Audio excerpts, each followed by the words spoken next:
السلام علیکم، شام بخیر، کیسے ہیں آپ سب؟ کہتے ہیں نا کہ زمین کھا گئی آسمان کیسے کیسے. تو آج میں جہاں پہ بیٹھی ہوئی ہوں یہ شہزادی، بلکہ شہزادی نہیں کہوں گی اس کو، ان کو میں کہوں گی ملکہ، کیونکہ وہ ملکہ تھی، ملکہ مہر النساء، جن کو شادی کے بعد بادشاہ جہانگیر نے نور جہاں کا لقب دیا. وہی جہانگیر جو شہزادہ سلیم تھے، لیکن یہ ان کی تیسری یا چوتھی مسز تھی. اور آج میں ان کے مقبرے کے اوپر بیٹھی ہوئی ہوں، اور کبھی انہوں نے سوچا نہیں ہوگا کہ اس قدر شور و غل میں. لو جی، ساری ٹرین جا رہی ہے اور میں آپ کو دکھا رہی ہوں پیارا سا خوبصورت سا بلی کا بچہ جو میرے کیمرے میں دکھ بھی نہیں رہا. اور نزدیک اور نزدیک اور نزدیک. اوئے ہوئے، نزدیک کرے، لمبی بازو کرے، بازو اگر لمبا کرے اس پاس پکڑ کے بلی کے بچے والے.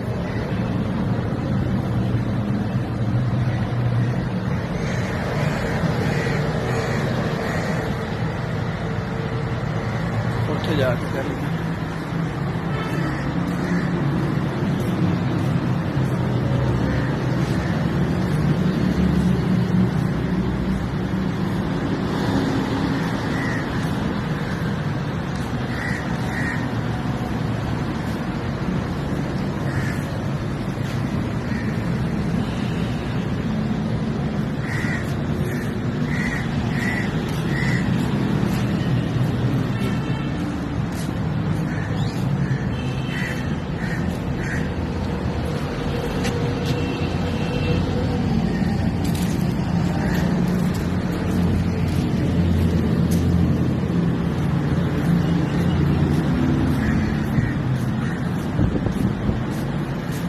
ایک ہوتے کالا جیسی چھوٹا تھوڑی ہے اور نٹ کے اندر بڑھ گیا.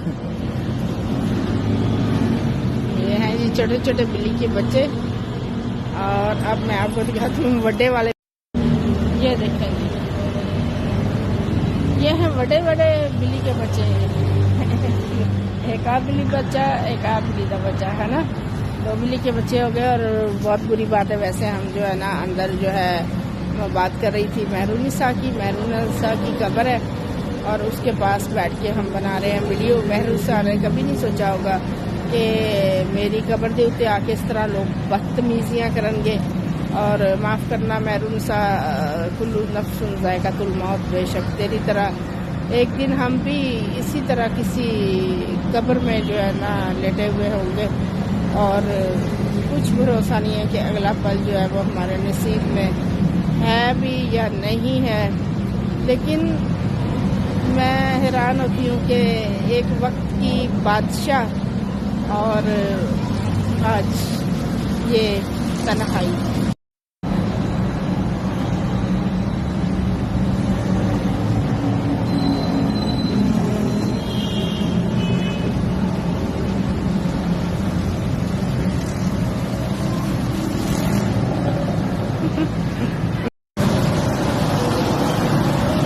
چلو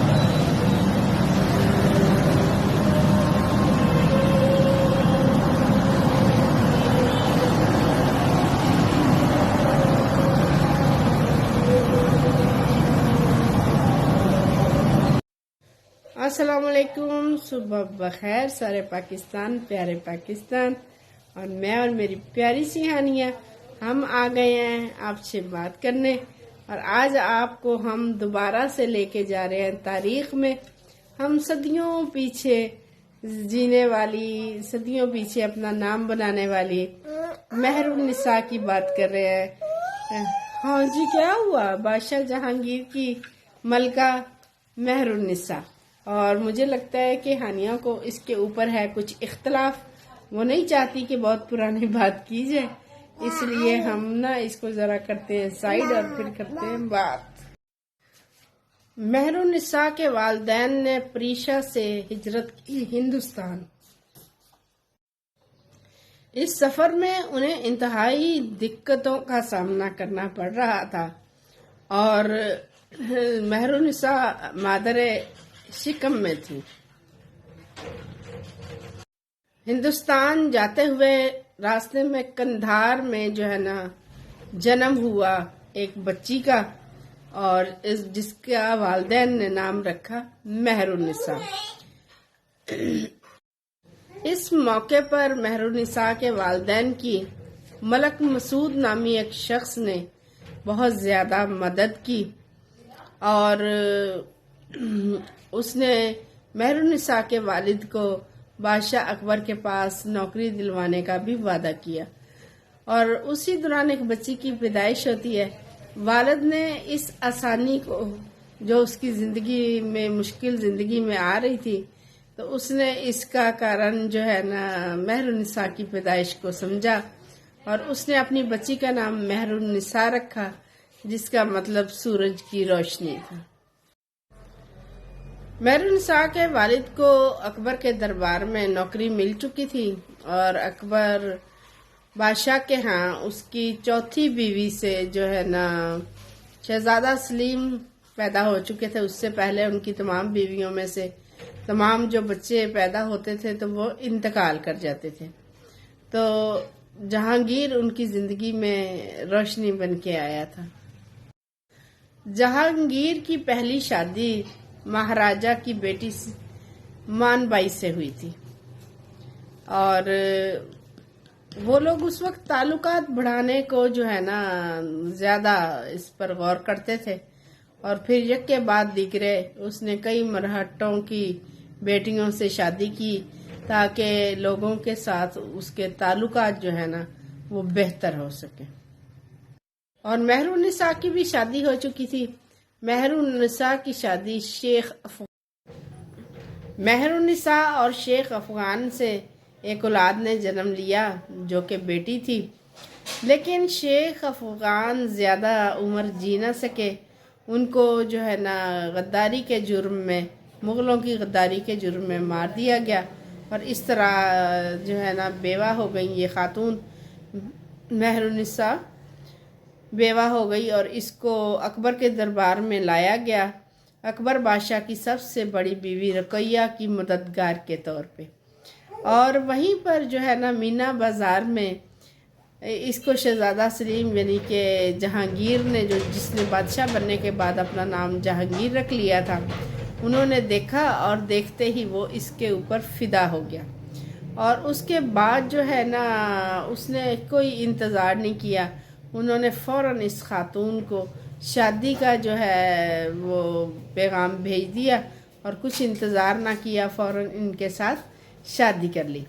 लेकिन ये एक बहुत ही बादशाहों के दौर की अजीब बात है कि उसके बाद फिर उनको किसी और औरत की हाजत नहीं हुई और उसने किसी और औरत से दोबारा शादी करना मुनासिब नहीं समझा। और उन्हें अपनी बीवियों में से सबसे ज़्यादा मोहब्बत जो है इसी मेहरुनिसा से थी। और ये वही शहजादा सलीम है कि जिनके इश्क में अनारकली जो है ना अपनी जान से हाथ धो बैठी थी।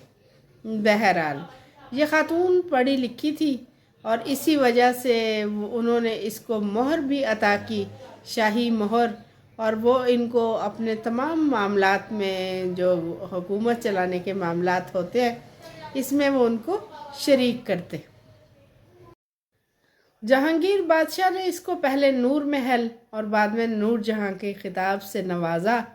और ख़ुद जहांगीर बादशाह जो था उसको बहुत बुरी लत थी नशे की और वो अफीम वग़ैरह का इस्तेमाल करता था, इसलिए बाज़ वक्त उसकी तबीयत इस कदर ज़्यादा बिगड़ जाती कि उसके दीगर तमाम मामलात जो है वो मलका नूर जहां को देखने पड़ते और वही तमाम मामलात उनकी बेगमात में से देखती थी। वक्त गुज़रने के साथ इनकी बीमारी बढ़ती गई और एक दफ़ा इलाज के लिए जहांगीर बादशाह कश्मीर जा रहे थे तो रास्ते में उनको अगवा कर लिया गया और नूर जहां ने खुद हाथी पर बैठकर उनको छुड़वाने के लिए फ़ौज की कमान संभाली, लेकिन वो खुद भी गिरफ्तार हो, और महाबत खान नामी दुश्मन ने उनको भी अगवा कर लिया। लेकिन वो बहुत चालाक। उसी महाबत खान की कैद के दौरान इसने उसके ही आदमियों के अंदर से एक छोटी सी फौज तैयार कर ली और जहांगीर को लेकर वो फरार होने में कामयाब हो गई। और जहांगीर बादशाह को लेकर वो वापस अपने घर में तो पहुंच गई, लेकिन जहांगीर बादशाह अपना वक्त पूरा कर चुके थे।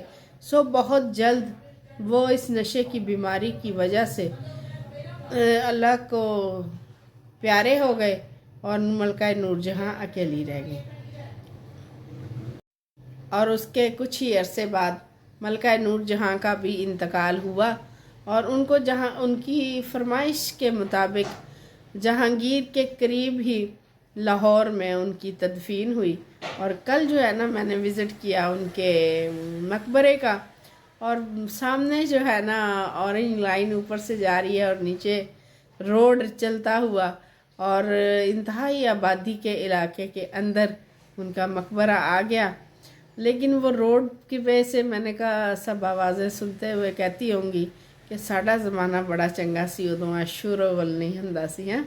लेकिन बहरहाल सदियां बीत जाने के बावजूद भी उनका मकबरा काफ़ी बेहतर हालत में मौजूद है, और अल्लाह ताला उनकी जो है ना तमाम मंजिलें आसान करे। वो एक मुस्लिम खातून थी, एक मुस्लिम लेडी थी, और बहरहाल यही हाल हर ज़ीरो का होना है। जो आया है उसने जाना तो है। लेकिन आप कभी किसी इस तरह की पुरानी इमारत में जाके बैठे, एक अजीब सा सुकून होता है। और मेरा तो दिल चाह रहा होता है कि जो है ना मेरे साथ जो आए हैं ना वो भी कहीं चले जाएं और मैं सुकून के साथ वहाँ पे बैठ सकूं, उन ठंडी और पुरानी इमारत के किसी सीढ़ी पर, किसी पुरानी ईंट पर, और बैठकर उन सदियों गुज़रने वाले लोगों से बात कर सकूं। उस सदियों में उन्होंने कैसा लाइफ स्टाइल में अपनी ज़िंदगी गुजारी और क्या क्या ऐश ना देखे और क्या क्या मुश्किलात ना भुगती, ये सब जो है ना काश मैं उनकी ज़ुबानी सुन सकूं, काश मैं उनको देख सकूं। लेकिन ज़ाहिर है कि ये चीज़ तो अब मुमकिन नहीं है। हाँ, हम उन इमारतों में बैठकर खुद जो है ना अपनी इबरत के बारे में सोच सकते हैं, और हमारा भी उनके पीछे यही अंजाम है, क्योंकि जो आया है उसने जाना तो है। आप सबका बहुत शुक्रिया, आप मुझे अपनी दुआओं में याद रखा करें, और जो चैनल से बहुत मुखलिस हैं उनके लिए मेरा खुसूसी थैंक्स, और नए लोगों से मेरी इल्तमास है मेरे चैनल को कर दिया करें।